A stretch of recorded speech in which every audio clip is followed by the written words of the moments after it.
Être rosicrucien, c'est mener une quête spiritualiste non religieuse. Être membre de l'ancien et mystique Ordre de la Rose-Croix traduit un besoin de mieux comprendre le sens profond de l'existence et s'apparente donc à une quête. Mais cette quête n'est pas vraiment fondée sur la croyance en Dieu, au sens que les religions lui donnent généralement. Elle est plutôt basée sur l'étude des lois divines, au sens de lois naturelles, universelles et spirituelles. La quête rosicrucienne est donc spiritualiste mais non religieuse, d'autant plus qu'elle n'a aucun caractère dogmatique et ne s'appuie sur aucun credo particulier. Être rosicrucienne, c'est œuvrer à l'instauration d'un monde plus humaniste. La Morque n'est pas uniquement un mouvement spiritualiste, préoccupé seulement par la dimension spirituelle de l'existence. Il est aussi profondément humaniste. Autrement dit, il dispense une philosophie qui vise au bonheur de tous les êtres humains, sans distinction. Dans cette perspective, il est attendu de ses membres qu'ils se comportent non pas en tant qu'individus de telle ou telle nationalité, mais en tant que citoyens du monde. Vu sous cet angle, l'humanisme rosicrucien consiste à considérer l'humanité entière comme une seule et même famille d'âmes. Être rosicrucien, c'est étudier un enseignement mystique, traditionnel et impersonnel. Tout rosicrucien étudie un enseignement que l'on peut qualifier à juste titre de mystique, car il se rapporte au mystère de l'existence.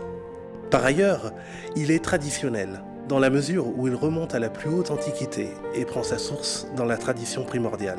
Enfin, il est impersonnel. Il n'est donc pas l'œuvre d'un gourou ou d'un maître à penser, mais le fruit d'une connaissance qui s'est perpétuée d'une manière collégiale à travers les âges, d'école de mystère en école de mystère.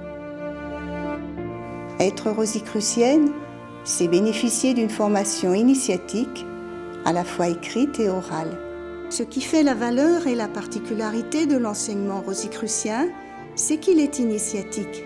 Autrement dit, il est transmis de façon graduelle, degré par degré, afin que chaque membre puisse l'assimiler sur le plan intérieur et faire de la connaissance acquise une partie intégrante de son âme.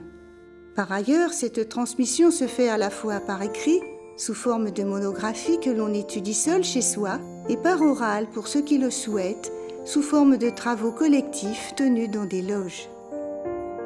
Être rosicrucien, c'est suivre une philosophie théorique et pratique.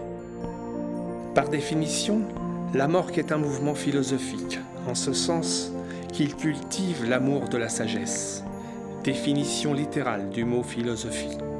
Mais ce qui fait la spécificité de la philosophie rosicrucienne, c'est qu'elle ne se limite pas à véhiculer un enseignement purement théorique.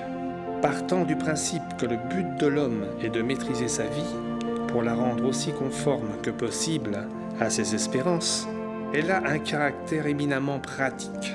En cela, l'adage « avoir la tête dans le ciel et les pieds bien sur terre » s'applique parfaitement aux rosicruciens.